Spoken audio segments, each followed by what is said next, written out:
రాజకీయ నాయకులు ఎంతసేపటికి పక్కనోడు ఎట్ట నాశనం చేయాలి, మనం ఎలా స్థిరపడిపోవాలి, మనోళ్ళు మన తర్వాత తరాలు ఎలా బాగుపడిపోవాలి, అవతల వాళ్ళని ఎలా నాశనం చేసేయాలి, ఇదే దరిద్రంతో కొట్టుకు చేస్తుంటారు. అలా కాకుండా వాటితో సంబంధం లేకుండా సన్యాసిని తీసుకొస్తే ముఖ్యమంత్రిని చేస్తే ఎలా చేసి చూపెడుతున్నాడు యోగి ఆదిత్యనాథ్ని చూసి నేర్చుకోవాలి. పత్తి ఎక్కువగా పండే రాష్ట్రాలు ఆంధ్ర కూడా ఉంది కదా.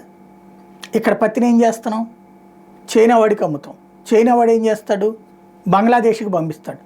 అక్కడ చైనాకి సంబంధించినటువంటి కంపెనీలు ఉంటాయి. ఏం కంపెనీలు, బట్టలు తయారు చేసే కంపెనీ.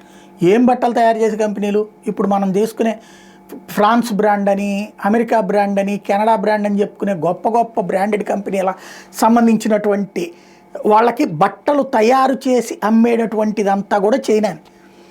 పత్తి మనది, కార్మికులు బంగ్లాదేశ్ వాళ్ళు, పెట్టుబడి చైనా వాడిది, క్లాత్ కొనేది యూరప్ దేశాలు, లాభం సంపాదించుకునేది చైనా. ఈ మధ్యన బంగ్లాదేశ్లో గొడవల తర్వాత ఆ కంపెనీలన్నీ అక్కడ మూతపట్టడం, ప్లస్ అక్కడ కరెంట్ సంక్షోభంతో కంపెనీలు నడవలేని పరిస్థితి. దీన్ని మనోళ్ళు క్యాష్ చేసుకుంటే బాగుంటుందని 1,00,000 సార్లు మాట్లాడుకున్నాం మనం. ఆంధ్ర తెలంగాణలో పెట్టుకోవచ్చు, ఇది చక్కటి మనకి ఈ మట్టి ఇక్కడ మనకి పత్తి పండే ప్రాంతాలు కాబట్టి ఇక్కడ మనం ఎవరం పట్టించుకోవాలి.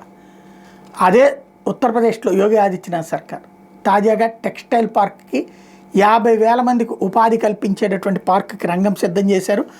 పిఎం మిత్ర పార్క్ అని దానికి పేరు పెట్టి ఏకంగా ఆ ప్రాంతంలో తగినటువంటి ఏర్పాట్లు చేసుకొస్తున్నారు.